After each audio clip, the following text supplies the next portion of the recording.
po yung sangkap na ating gagamitin. Chicken meat, olive oil or any kind of oil, garlic, onion, ginger, lemongrass, mint, chili leaves, green chili, papaya. Una po, ipiprito natin yung chicken gamit ang olive oil para po matanggal yung lansa ng chicken.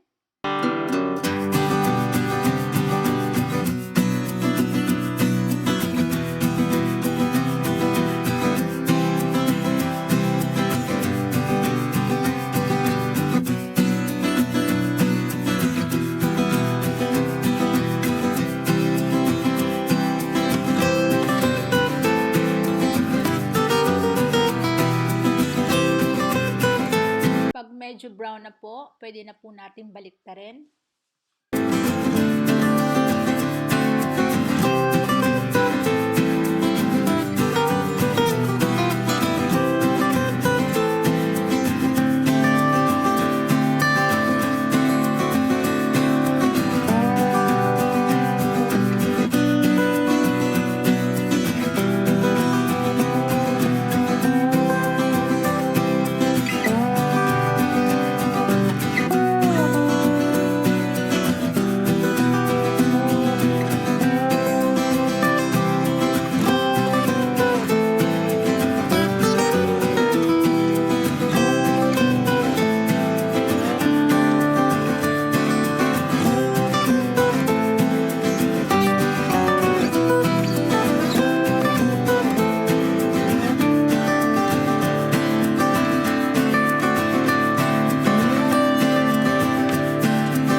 I-set aside po natin yung chicken para po makapagsimula na po tayo sa paggisa ng tinolang manok.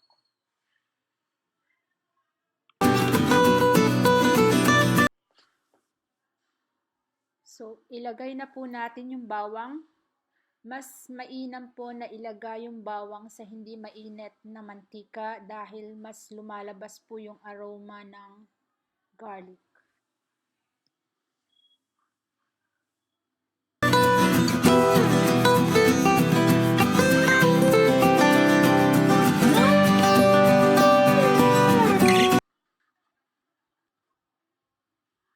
Isunod po ang sibuyas.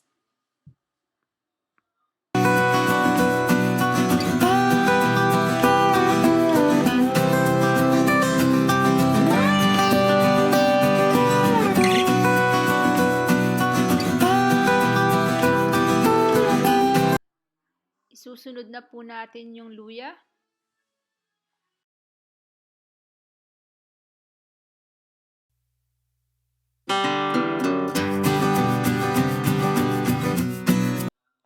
Pagkatapos po ng luya, lalagay na po natin yung papaya.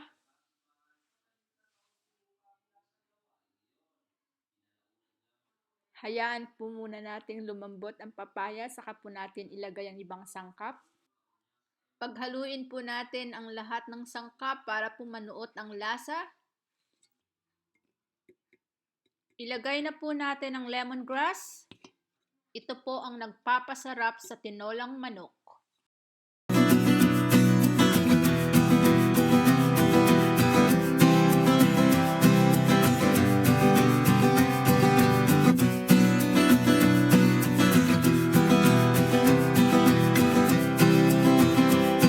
So, ilagay na po natin yung tubig at hayaan natin kumulo.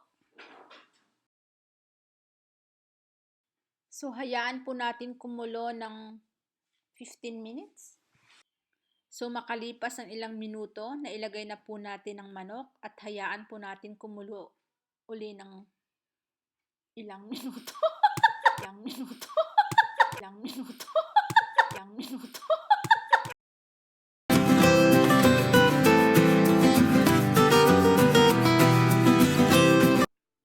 Ilagay ang patis.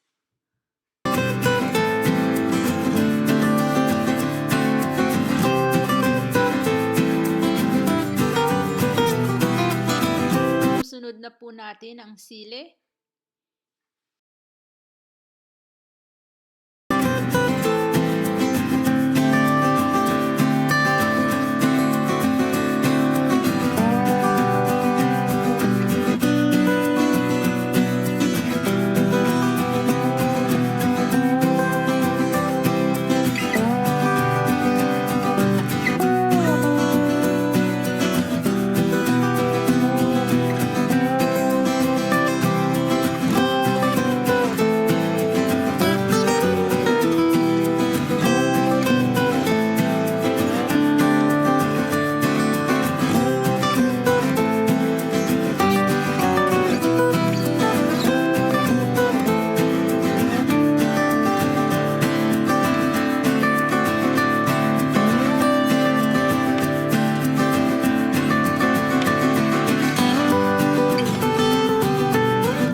Ito na po ang tinolang manok at mapapawaw kayo sa sarap.